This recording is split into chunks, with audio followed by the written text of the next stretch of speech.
Mes amis, quel bonheur de vous voir ce soir, si nombreux, si enthousiastes. Et je vous le dis, en vous voyant réunis dans cette salle, au fond de mon cœur, je me dis, ça va le faire! Vous savez, l'affection que j'ai pour la Bretagne, pour des raisons personnelles et familiales, je suis toujours heureux de me retrouver parmi vous. Je salue les Bretons et ceux qui viennent des départements voisins. Vous comprendrez que j'ai une mention particulière pour le département de la Manche, terre natale d'Isabelle. Merci à vous toutes et à vous tous, à Maël, à Bertrand, à Isabelle, le Calédec cette fois-ci, et à Françoise, à tous les élus, nombreux, parlementaires, députés, sénateurs, députés européens, que je ne peux tous citer. Je voudrais m'adresser tout particulièrement aux élus locaux, aux maires, aux conseillers départementaux, aux conseillers généraux, qui, je le dis souvent, sont comme l'ossature de la République et dont j'ai choisi de faire les piliers de ma campagne. Ils sont nombreux, très nombreux à me soutenir et je voudrais leur exprimer ici toute ma reconnaissance pour leur soutien. Bonsoir à vous tous aussi, de toute génération, présents dans cette salle. Petite mention particulière peut-être pour les jeunes avec Juppé, je ne vous entends pas ce soir. Il y a presque 2 ans, c'était en novembre 2014, j'étais à Vitré, tout près d'ici, pour remettre à notre ami Pierre Meillery, une décoration tant méritée. Et j'entamais alors une belle aventure, durant laquelle vous m'avez soutenu à chaque instant et dont la première étape est sur le point de s'achever. Dans un mois, Isabelle Le Calédec vient de le rappeler, le 20 novembre, aura lieu en effet le premier tour de la primaire de la droite et du centre. Nous n'y sommes pas habitués, c'est une échéance inédite dans notre famille politique et vous avez compris qu'elle était essentielle, parce que c'est d'une certaine manière là que se jouera le premier tour de l'élection présidentielle. D'où l'extrême importance de réussir cette primaire. J'ai confiance dans la présidente du comité départemental d'organisation des primaires, chère Isabelle, pour que les choses se passent bien, de manière impartiale, cela va de soi, transparente et confiante, et je vous appelle à vous mobiliser massivement. Je le répète sans cesse, je voudrais qu'à votre tour vous le répétiez, le 20 et le 27 novembre, tout le monde pourra voter. On ne demandera pas la carte d'un parti. Si vous avez celle des LR, tant mieux, c'est mon parti, prenez-la. Mais on ne vous la demandera pas plus que celle de notre parti. Tous ceux qui souhaitent l'alternance pourront voter. Tous ceux qui veulent que la France soit à nouveau gouvernée, tous ceux qui veulent que la fonction présidentielle retrouve son sens et sa dignité perdue. Pour gagner dans moins de 40 jours, j'aurai besoin de votre force, de cette force qui émane de la Bretagne et plus largement de l'ouest de la France, des terres qui savent s'unir et se mobiliser pour se développer, des terres où l'on sait toujours aller de l'avant. Votre optimisme, votre confiance, votre goût d'entreprendre, que je connais, je sais qu'il ne vous prive pas aussi de votre lucidité face aux difficultés que vous rencontrez et qui sont grandes. Comment ne pas penser d'abord à la très grave crise que traverse le monde agricole. Vous savez que je suis venu à plusieurs reprises dans les départements de cette région pour aller à la rencontre de nos agriculteurs, et pas simplement de leurs organisations syndicales, mais dans les exploitations agricoles pour parler avec eux. Il y a un mois, ici même, à Rennes, au salon SPACE, j'ai entendu nos éleveurs, j'ai perçu chez certains du désespoir, et on connaît hélas parfois l'issue tragique de ce désespoir.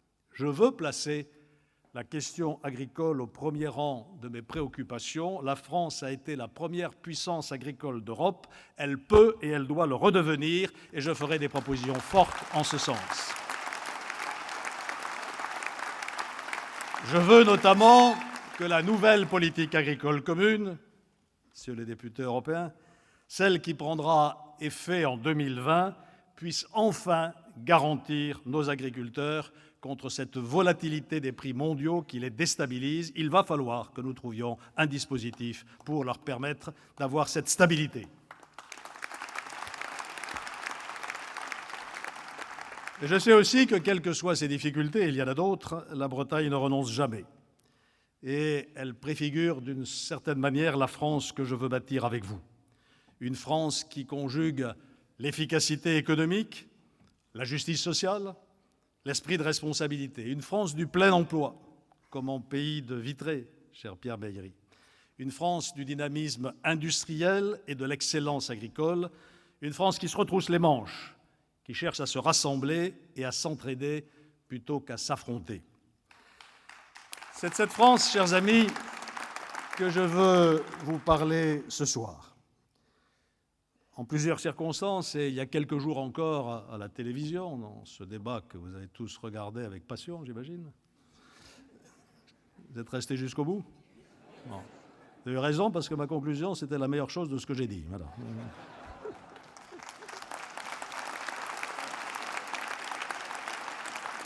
J'ai beaucoup parlé à cette occasion, comme les autres candidats d'ailleurs, de l'autorité de l'État qu'il faut restaurée tant elle est bafouée aujourd'hui. Et je voudrais à ce propos saluer nos policiers, nos forces de l'ordre, et les assurer de notre soutien et de notre considération face aux épreuves qu'ils traversent. Ils nous protègent au quotidien, et il faudra donc demain leur donner les moyens d'accomplir leur mission, moyens qu'ils n'ont pas aujourd'hui. Il faut attendre à la fin du quinquennat pour se rendre compte qu'il faut recruter des policiers supplémentaires, comme il faut attendre à la fin du quinquennat pour se rendre compte qu'il faut construire des places de prison supplémentaires. Quel gâchis! Mais le plus important pour nos policiers, c'est de se sentir soutenus par un État fort et qui a la considération des Françaises et des Français. Et aujourd'hui, hélas, ce n'est pas le cas. Nous avons un président de la République qui ose intituler le livre qu'il vient de publier ou de laisser publier « Voilà ce qu'un président ne devrait pas dire ». Quel éclair de lucidité in extremis. Voilà la meilleure façon d'abaisser la fonction présidentielle, et c'est grave, parce que cette fonction, c'est l'incarnation de la France. Quant au gouvernement, c'est devenu une pétaudière. Les jours pairs, le Premier ministre annonce qu'on va évacuer Notre-Dame-des-Landes, et le lendemain, son ministre de l'Environnement dit le contraire. Il m'arrive d'avoir mauvais caractère. Quand j'étais Premier ministre, j'ai eu à faire face à une péripétie du même type. Eh bien, le ministre en question n'était plus au gouvernement le lendemain. Voilà. Ça m'a valu une certaine impopularité, mais j'ai eu la paix pendant 2 ans, au moins avec mes ministres. Pas avec l'opinion publique, c'était notre affaire. Il faut restaurer la dignité, l'autorité de la fonction présidentielle. Tous ceux qui assurent le maintien de l'ordre et la sécurité des Français y ont droit. Et c'est le message que je voulais leur adresser ce soir. Et ce soir, je voudrais vous parler plus longuement de la vision que j'ai de la solidarité entre les Françaises et les Français. Certains au Parti socialiste ont engagé une campagne en prétendant que je voulais casser le modèle social français. Ce parti est en perdition, faute de chef, faute de candidat, faute de projet. Il ne lui reste donc plus qu'à s'en prendre à autrui, et quel culot. Car qui menace aujourd'hui le modèle social français, sinon l'action du président de la République et du gouvernement ? 3,5 millions de Français qui n'ont pas d'activité du tout, 1 million de plus depuis 2012, un jeune sur 4 au chômage, 24% des jeunes de moins de 25 ans en France sont au chômage, 7% en Allemagne, des centaines de milliers de travailleurs pauvres, des dépenses de santé de moins en moins bien remboursées et des patients qui parfois doivent renoncer aux soins, des taux d'échec catastrophiques dans le premier cycle de l'université, et je pourrais allonger la liste. Voilà ce qu'est devenu ce fameux modèle français, tellement parfait, paraît-il, qu'il ne faudrait pas y toucher. En vérité, ce modèle ne fonctionne plus. Il faut voir la réalité en face. Nous sommes dans une situation d'extrême urgence économique et sociale.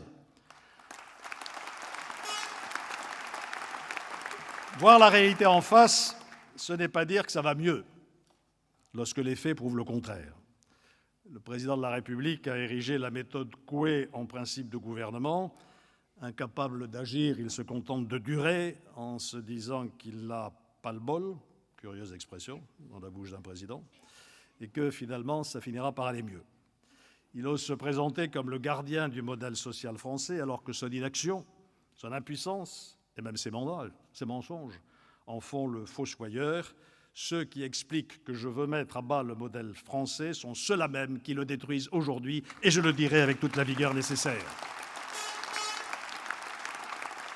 Voir la vérité en face, ce n'est pas faire semblant de préserver ce qui a déjà disparu, c'est réagir, et le faire avec la plus grande énergie pour enfin aller de l'avant et redonner aux Français des raisons d'espérer. Mon ambition, c'est donc de reconstruire un modèle qui soit viable et efficace, un modèle juste qui ne laisse personne au bord du chemin. Ce nouveau modèle français, nous devons d'abord le refonder sur des bases solides, sur des convictions solides. Et la première de mes convictions, c'est que le travail donne du sens à la vie. Je veux qu'il y ait du travail pour tous ceux qui en cherchent. Je veux que la France retrouve le plein emploi. Je ne veux paraphraser personne, mais je le dis ce soir, mon ennemi à moi, c'est le chômage, car il est la source des inégalités, de la pauvreté, de l'exclusion de la vie sociale. Le chômage, c'est la désespérance. Comment le combattre ? Parce qu'on peut le combattre. Et d'autres pays ont réussi à le combattre. L'Allemagne est au plein emploi. La Grande-Bretagne est au plein emploi. Les Pays-Bas sont au plein emploi. La Vendée est au plein emploi. Le pays de Vitré est au plein emploi. Donc on peut réussir. D'abord, en faisant confiance à ceux qui créent des emplois. Ça paraît une évidence, celui de la palissade, en permettant à tous ceux qui entreprennent de le faire dans la liberté et l'efficacité. Et je suis heureux de constater que la jeune génération a un esprit d'entreprise particulièrement vivant. L'État doit offrir à chacune et à chacun les meilleures conditions pour exercer cette liberté.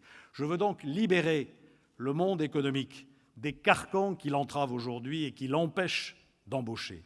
Baisser les prélèvements qui pèsent sur les entreprises et les investissements, c'est ce qui a permis, je l'ai dit, à de nombreux pays autour de nous de retrouver le plein emploi.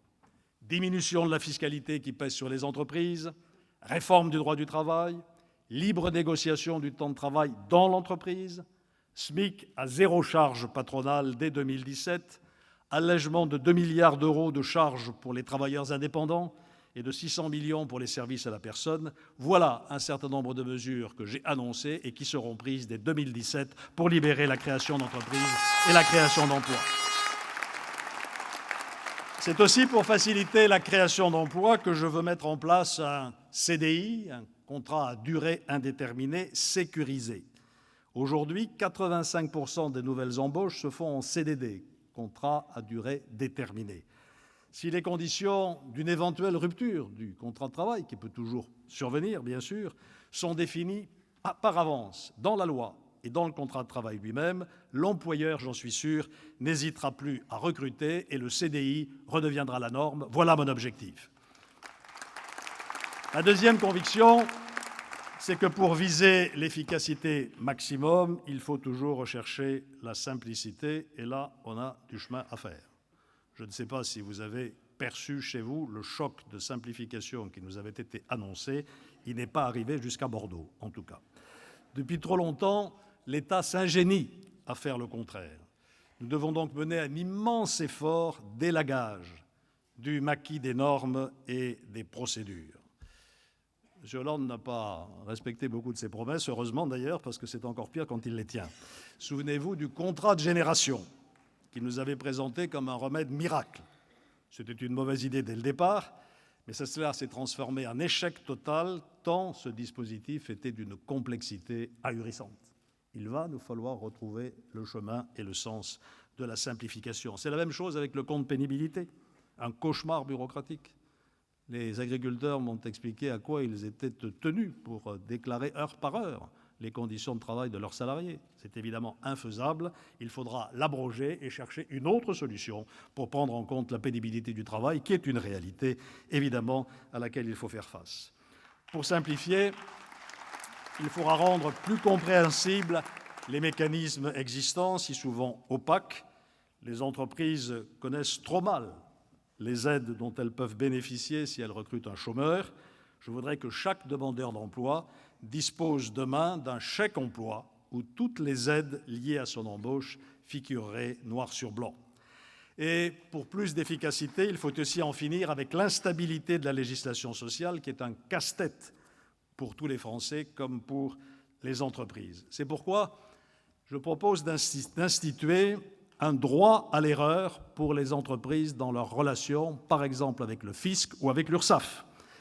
Certes, nul n'est censé ignorer la loi, mais quelle petite entreprise, quel artisan, quel agriculteur peut être au courant de toutes les lois, de tous les décrets, de toutes les circulaires, lorsqu'ils sont innombrables et qu'ils changent tout le temps? Donc l'administration n'est pas là pour punir, elle est d'abord là pour conseiller. Si ces conseils ne sont pas écoutés, évidemment, le temps de la sanction vient. Ce sera une véritable révolution intellectuelle, si je puis dire, dans le fonctionnement de nos administrations. Plus largement, à l'heure du numérique, ce n'est pas aux Françaises et aux Français de s'adapter aux besoins des services publics, c'est aux services publics de s'adapter aux besoins des Français. Ils doivent donc proposer des services personnalisés, adaptés à la situation de chacun, et pas un traitement de masse indifférencié et souvent inadapté. La troisième conviction, que je crois essentielle pour refonder le modèle français sur le plein emploi, c'est que rien ne sera possible sans une réforme profonde de l'éducation et de la formation. Comme cela a été dit tout à l'heure, c'est en effet pour moi la mère des réformes. C'est le sens de mes propositions pour lutter contre les inégalités scolaires qui apparaissent dans les toutes petites classes. Un chiffre m'avait frappé quand j'avais préparé mon ouvrage sur l'éducation en consultant les enseignants et les parents d'élèves. À 3 ans, il y a déjà des enfants qui ont 3 fois plus de mots de vocabulaire que d'autres. Et pour une raison bien simple, c'est qu'ils vivent dans une famille où le soir, quand on dîne, on ne joue pas sur sa tablette, on ne regarde pas la télévision, on se parle. Et on chante une petite chanson, une petite comptine à l'enfant avant qu'il s'endorme. Dans d'autres familles, on ne le fait pas. Et donc l'école, elle est là pour établir l'égalité entre nos enfants et leur donner à chacun les mêmes chances dans la vie.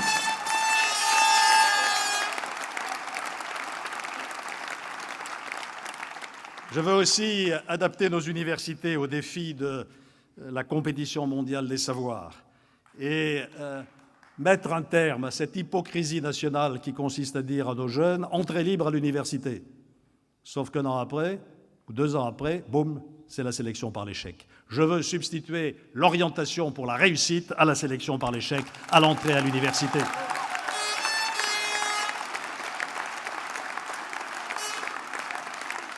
Et parce que la formation doit aussi déboucher sur l'emploi. L'école, elle est faite pour transmettre les savoirs fondamentaux, bien sûr, l'esprit critique, mais elle est aussi là pour préparer l'intégration dans la vie professionnelle. Et bien pour cela, je le dis ici encore avec force, et ce sera une des toutes premières priorités de 2017, je veux faire de l'apprentissage une véritable filière d'excellence. On le dit, on le répète, et on fait le contraire. Le nombre d'apprentis a baissé au cours des dernières années. Il faut donc faire sauter tous les verrous qui bloquent l'apprentissage, et ils sont nombreux. D'abord, les verrous culturels dans les familles et dans l'éducation nationale.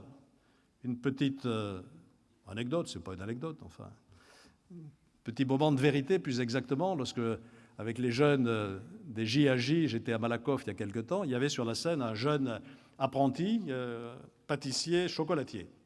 Et alors, il a raconté son histoire, il nous a dit, quand j'ai dit à mes professeurs que je voulais aller dans un CFA de pâtisserie et de chocolaterie, ils m'ont dit, mais comment ça se fait? Tu as de très bonnes notes, alors pourquoi tu vas là? C'est ça qu'il faut faire disparaître. Il faut remettre à l'honneur ces filières qui sont des filières de réussite. Et je voudrais, dans ce domaine, rendre hommage à Pierre Méhaignerie, qui a eu la bonne idée de regrouper des CFA et d'appeler ça l'université des métiers. Parce qu'évidemment, l'université, c'est un mot noble. Tu m'as raconté, Pierre, j'espère ne pas m'être trompé, que tu avais reçu un rappel à l'ordre du rectorat en te disant l'université, c'est pas fait pour les apprentis. Bah si. Il faut aussi convaincre les Français et notre société tout entière que le travail manuel ou des métiers traditionnels sont aussi nobles que des métiers intellectuels ou des métiers de demain. J'ai vécu cet après-midi à Châteaubourg un moment comme j'aime en vivre. J'étais dans une association qui s'appelle l'Outil en main, qui met face à face, ou ensemble plus exactement, des jeunes de 9 à 14 ans, sans formation particulière, et de l'autre côté, des gens de métier, des artisans, mais aussi des ouvriers. Il y avait là une fleuriste, des mécaniciens, des menuisiers, des mécaniciens, je l'ai dit, oui. Et ces gens de métier transmettent leur expérience et leur savoir à ces jeunes, à un stade encore très précoce, puisqu'ils ont entre 9 et 14 ans. Et ce qui m'a frappé, c'est la relation qui s'établit entre ces anciens, si je puis dire, parce que ce sont souvent des retraités, ces jeunes. Les retraités, d'abord, ils sont heureux. Ils ont un visage épanoui, parce qu'ils se disent, tiens, je vais transmettre ce qui a été toute ma vie de travail, et je vais le transmettre à ces jeunes. Et puis les jeunes qui sont là, ils écoutent, ils sont disciplinés, ils font très exactement ce qu'on leur dit. Une mère de famille qui était là m'a dit, mon garçon, à l'école, ça n'allait pas. Il n'était pas bien dans sa peau, il n'avait pas de bonnes notes, il se sentait stigmatisé. Depuis qu'il suit cette formation dans l'outil en main, mais tout d'un coup, il s'est épanoui. Voilà des expériences vraiment qu'il faut multiplier pour donner à tous les jeunes le maximum de chances, en particulier par la formation en alternance et l'apprentissage. Pour atteindre le plein emploi, il faut aussi ouvrir les portes des entreprises à des personnes qui sont au chômage depuis très longtemps. Depuis si longtemps qu'elles ont très peu de chances d'être embauchées. Et c'est pour elles que je veux mettre en place un pacte pour le retour à l'emploi en entreprise. Pendant une durée significative, 6 mois à 1 an, ces personnes pourront reprendre pied dans le monde du travail en travaillant en entreprise et en bénéficiant, si nécessaire, d'une formation. Ce ne sera pas simplement une immersion, cela leur permettra d'acquérir une nouvelle expérience à faire valoir sur leur CV. La quatrième conviction autour de laquelle devra se reconstruire notre modèle social, c'est que les familles, dans leur diversité, resteront toujours la cellule de base de la société française. Et je veux l'affirmer ici avec force. Les familles ont été maltraitées depuis 2012. Et je veux rétablir une vraie politique familiale. C'est le sens de mes propositions sur le quotient familial. Il sera relevé très significativement dès 2017. C'est une mesure de justice pour 1 300 000 foyers qui ont subi à la fois la réduction du plafond et la mise sous condition des ressources des allocations familiales. Pour une famille de 3 enfants, cela se concrétisera par une baisse d'impôt pouvant aller jusqu'à 4 000 € par an. Ce sera une mesure de justice. Il faut aussi permettre à tous les parents, et notamment à ceux qui ont des revenus modestes, de préparer convenablement l'accueil de leur futur enfant. Je veux que le versement de la prime à la naissance soit effectué dès le 7e mois de grossesse et non plus, comme c'est le cas depuis 2015, 2 mois après la naissance. Enfin, je veux soutenir l'emploi familial. Nos successeurs ont fait, là encore, une énorme bourde en diminuant les allègements de charges sur les emplois familiaux. Résultat immédiat, moins d'emplois familiaux, plus de travail au devoir. Je relèverai les allègements de charges au niveau où ils étaient antérieurement. Ça sera bon pour les familles et ça sera bon pour l'emploi en même temps.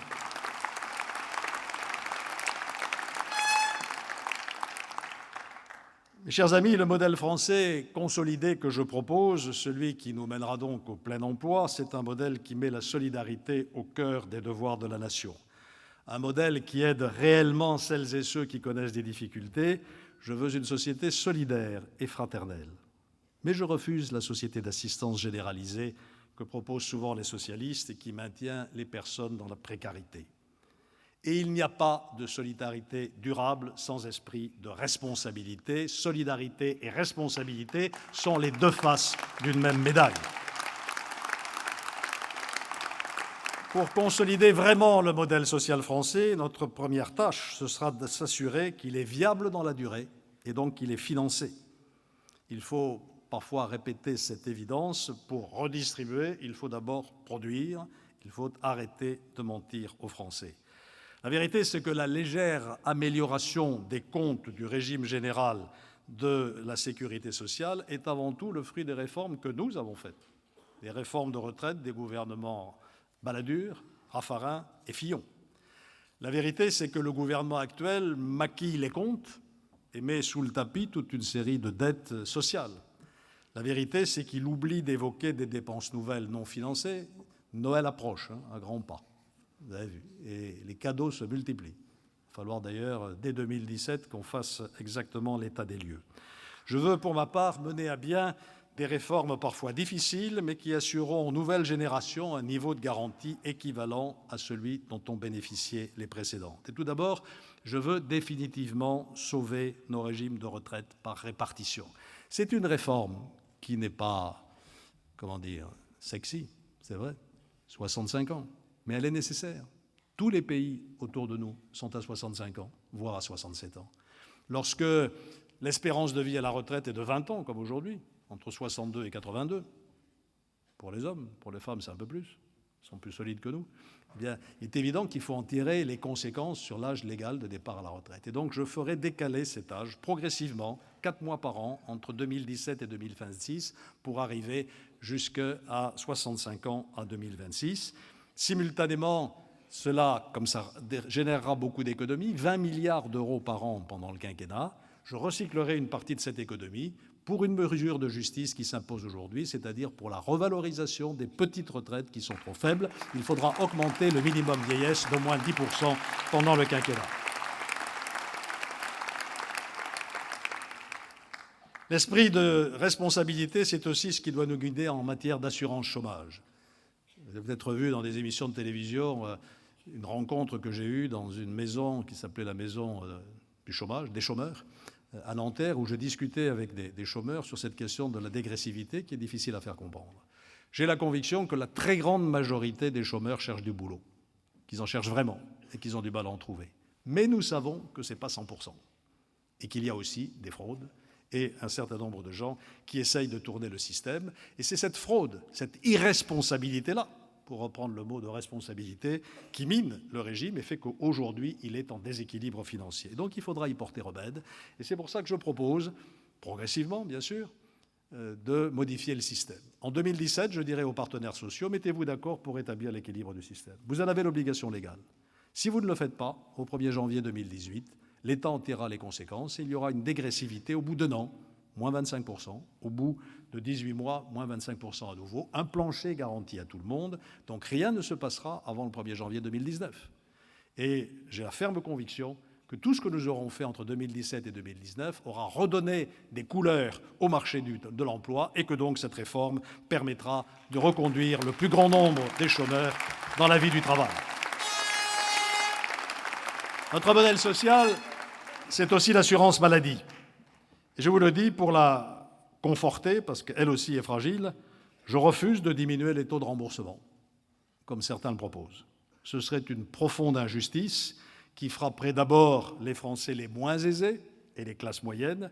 Je veux au contraire maintenir le taux de prise en charge parce qu'il est inacceptable que l'on renonce à se soigner pour des raisons financières ou parce qu'on ne trouve pas de médecin près de chez soi. Face à cette situation, le gouvernement actuel, faute de solution, a préféré envoyer de mauvais messages aux Français, comme celle d'une gratuité illusoire avec le tiers payant généralisé, que personne en réalité ne demandait et qui complique beaucoup la vie des médecins. Je ne veux pas entretenir pour ma part cette illusion. Je mettrai fin au tiers payant généralisé sans baisser pour autant les remboursements. Et je suis convaincu que bâtir un système de santé au meilleur coût, c'est possible. Nous y parviendrons en faisant de la prévention une priorité majeure de la politique de santé, qu'elle n'est pas aujourd'hui. Nous aurons des outils extraordinaires pour faire ça. Avec le numérique et le génome humain, on pourra faire de la médecine prédictive. C'est formidable. En donnant plus d'autonomie budgétaire aux hôpitaux, en reliant mieux l'hôpital et la médecine de ville, il y a beaucoup de progrès à faire dans ce domaine, en développant la chirurgie ambulatoire, on est opéré le matin, on rentre chez soi le soir. C'est bon pour le malade, on est mieux chez soi. C'est bon pour l'assurance maladie parce que ça coûte moins cher. Et là encore, la télémédecine permet de suivre le malade chez lui de façon très précise et très efficace. Nous parviendrons, je pense, à tout cela j'en suis sûr même, en appliquant la tolérance zéro contre les abus et contre la fraude. Je l'ai déjà dit il y a 2 ans, je le redis aujourd'hui, je remettrai en cause l'aide médicale d'État telle qu'elle fonctionne aujourd'hui. Vous savez de quoi il s'agit, c'est la gratuité totale des soins pour des étrangers en situation irrégulière sur notre sol. Et là, de 2 choses l'une. Ou bien il y a urgence absolue. L'étranger est là, il s'effondre sur le trottoir, il a une hémorragie ou un AVC, il ne viendrait personne, à l'esprit de personne, de refuser de le soigner. On le soignera. Mais l'étranger qui vient de l'extérieur, en programmant une prothèse de la hanche, par exemple, qu'il pourrait avoir chez lui, et qui vient chez nous parce que c'est gratuit, eh bien ça sera terminé. Et au total, ça coûte 800 millions d'euros à la sécurité sociale. Je voudrais aussi donner au RSA toute son efficacité. Vous savez combien c'est un sujet difficile. Aujourd'hui, le RSA sert de déclencheur à beaucoup d'autres aides, nationales ou locales. Eh bien, je voudrais que chaque bénéficiaire ait un compte personnel de prestations sociales pour qu'on fasse l'addition du RSA, de l'APL, des allocations familiales, de la gratuité de la cantine, de la gratuité du transport, etc. Ce n'est pas facile à faire. Et je voudrais m'assurer que le total de ces prestations reste en dessous du revenu de celui qui travaille, au SMIC, pour là aussi motiver au retour à l'emploi. Je veux m'attaquer aussi à une situation qui n'est pas acceptable, celle des travailleurs détachés. Au terme d'une directive européenne, vous savez ce qui se passe aujourd'hui, on peut recruter en France un travailleur qui vient d'un autre pays de l'Union européenne, en général d'ailleurs de l'Europe de l'Est, on le paye au SMIC français avec les cotisations sociales du pays d'origine. C'est une forme de dumping social inacceptable et je me battrai à Bruxelles pour que cette directive soit modifiée et qu'on rétablisse l'équité dans le droit du travail. Voilà, mes chers amis, ce que je voulais vous dire en parlant de responsabilité. Oui à la solidarité, oui à la fraternité, mais dans la responsabilité, c'est la seule manière de sauver notre système social. Depuis 2 ans, je parcours la France dans tous ses territoires. Et j'ai eu d'innombrables occasions de constater à quel point les Français sont un peuple généreux. Et je voudrais là aussi combattre une idée reçue. On nous parle d'individualisme, d'égoïsme, de repli sur soi. Ce n'est pas ce que j'ai vu. Et j'en tire autant de raisons d'être optimiste pour notre avenir. Nous sommes une nation où des centaines de milliers de Françaises et de Français se dévouent corps et âme, sans rien entendre, en retour, pour leurs semblables qui sont dans la peine, qui sont dans l'isolement et qui sont dans le besoin. Qu'adviendrait-il, paraîtra étrange que je parle de cela, je l'ai vu aussi il n'y a pas longtemps en Corse, visitant Asdis, qu'adviendrait-il de notre dispositif de lutte contre l'incendie sans le dévouement admirable partout en France des pompiers volontaires? Sans eux, le système ne marchait pas. Et vous savez que les pompiers consacrent 15% de leur activité aux incendies et 70 à 80% au secours à la personne. C'est donc aussi un service qu'ils rendent grâce au bénévolat. Comment ne pas saluer aussi, comme ils le méritent, l'engagement de nos jeunes pour des causes humanitaires sur le territoire national et partout dans le monde? Et quelle serait la solitude de tant de personnes âgées, notamment dans le monde rural, sans ces milliers de bénévoles qui les soutiennent par leur présence, leur écoute et leur aide attentive? Cette richesse humaine de la France est une immense chance.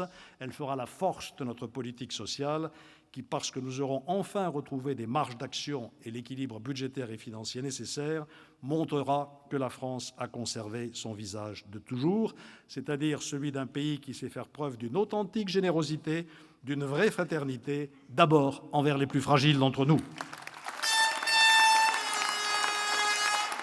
C'est pourquoi nous devrons faire de nouveaux progrès en direction des personnes handicapées. Beaucoup de chemin a déjà été parcouru. Il en reste beaucoup à faire pour leur ouvrir les portes de nos écoles, de l'enseignement secondaire et supérieur, des rues de nos villes, des bâtiments qui accueillent les services publics ou encore de nos entreprises et du travail. Je ferai là aussi une priorité de mes relations avec les personnes handicapées. J'y ai beaucoup travaillé avec leurs associations. Nous devrons également, lors du prochain quinquennat, apporter une réponse durable à une question redoutablement compliquée qui est devant nous, celle du grand âge et de la dépendance. La population vieillit, on vit de plus en plus vieux, les centenaires seront de plus en plus nombreux. Je regarde les jeunes autour de moi, là. Vous serez centenaires, hein? Préparez-vous-y. C'est une chance extraordinaire quand on vieillit bien. Mais tout le monde ne vieillit pas bien. La France compte aujourd'hui 1,5 million de personnes âgées dépendantes. Il y en aura 3 millions en 2060. Et personne ne pourra dire qu'il ne savait pas, parce que ça, on peut le prévoir de façon à peu près certaine. Malgré l'effort déjà accompli, beaucoup de Français sont confrontés chaque jour à des situations dramatiques qui suscitent chez eux une légitime colère. Par manque d'aide, la personne âgée dépendante, seule parfois après le décès de son conjoint, doit quitter la maison familiale pour rejoindre un établissement qui n'est pas forcément proche, et il en résulte surtout une charge financière élevée. Les enfants participent financièrement quand ils le peuvent, mais ils sont parfois obligés de vendre la maison familiale pour faire face à cette charge. Soyons lucides, la France, aujourd'hui, n'offre pas des conditions de vie décentes à tous ses aînés. Les solidarités familiales se distendent, les aidants familiaux assument des situations très éprouvantes. Nos aînés sont nos racines. Et une civilisation qui néglige ses aînés est une civilisation qui perd son âme et qui perd son sens. Nous avons le devoir de nous occuper d'eux comme il se doit de nous occuper de nos parents jusqu'à la fin de leur vie. C'est une question de dignité élémentaire dans toute société humaine. Et pour y parvenir, il faudra là aussi combiner l'esprit de solidarité et celui de responsabilité. La solidarité, c'est celle que nous devons aux familles, qui sont d'ores et déjà, je l'ai dit, confrontées à la dépendance lourde de leurs aînés et pour lesquelles le reste à charge est très élevé.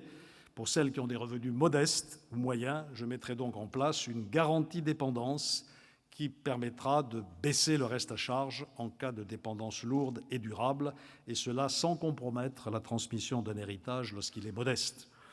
Mais cet appui ne permettra pas à lui seul de faire face dans la durée aux besoins qui sont devant nous. Au-delà de ce socle nécessaire de solidarité, il faudra faire appel aussi à l'esprit de responsabilité. Et la responsabilité, ce sera d'appeler les Français à anticiper ce risque de dépendance qui n'est jamais certain, mais qui est, hélas, hautement probable. Si la solidarité nationale devra rester la règle pour les fortes dépendances, il faudra introduire le principe de l'assurance pour les autres situations.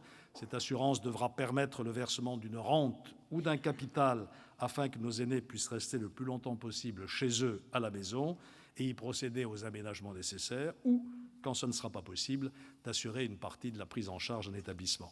Les modalités de cette assurance seront arrêtées à l'issue d'une concertation avec l'ensemble des acteurs de la dépendance, qu'elle soit publique ou privée, et je veillerai à ce que l'État joue pleinement son rôle de régulateur en ce domaine. Voilà quelques-uns des publics fragiles dont je voulais parler. J'entends parfois parler de conflits entre les générations.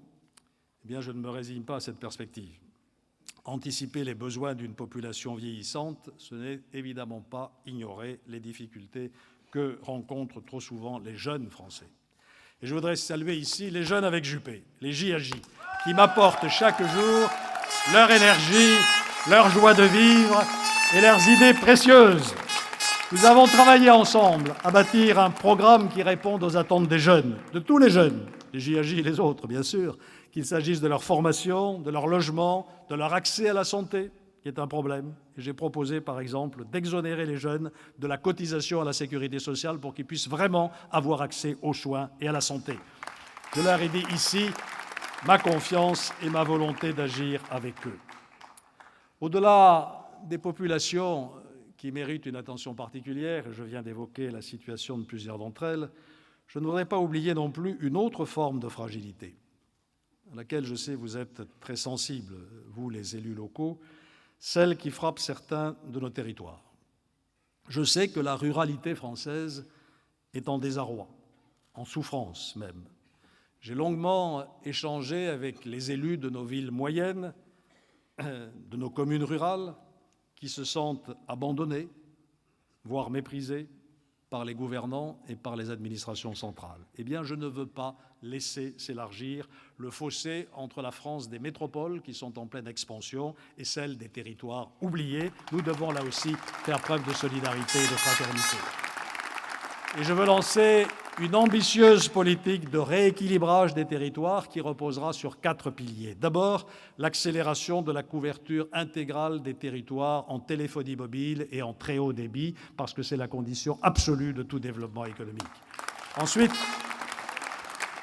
la préservation des services publics locaux autour du bureau de poste ou du buraliste. une offre accrue de structures d'exercice collectif de la médecine, parce que je sais le problème que pose la désertification médicale. Mais nous ne faisons pas d'illusions. On ne trouvera pas demain de médecin qui ira s'installer dans un village pour travailler 10 heures par jour, 7 jours par semaine ou 6 jours par semaine.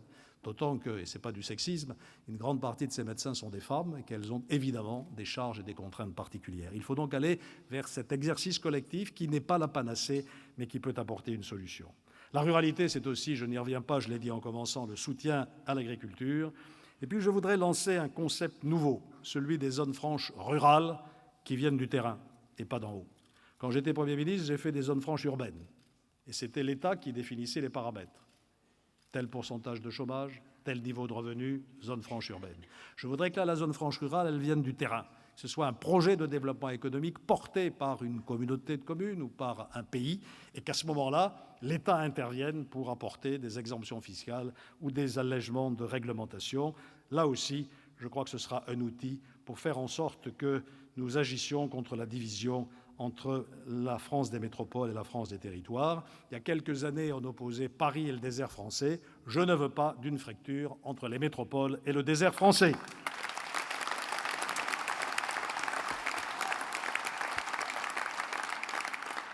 Mes chers amis, merci de m'avoir écouté avec attention.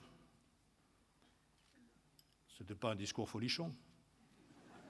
J'ai parlé de questions sérieuses, profondes, qui conditionnent l'avenir de notre pays. Et je l'ai fait à ma manière, de manière aussi convaincue et sérieuse que possible.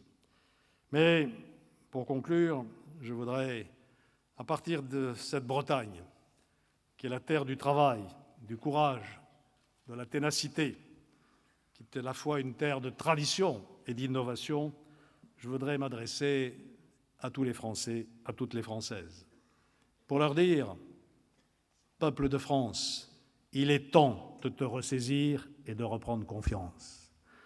Il est temps de vaincre tes peurs et la terreur que veulent semer les barbares parmi nous en allant résolument au combat pour la sécurité et pour les valeurs.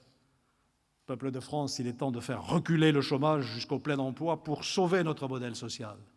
Il est temps d'agir contre les inégalités et les injustices qui heurtent si profondément ta générosité naturelle et ton exigence de fraternité. Il est temps de choisir entre le défaitisme qui ne conduit à rien et l'optimisme de la volonté qui nous rendra l'espérance. Moi, j'ai choisi, c'est l'espérance, c'est la volonté, c'est l'optimisme. Vive la Bretagne et vive la France!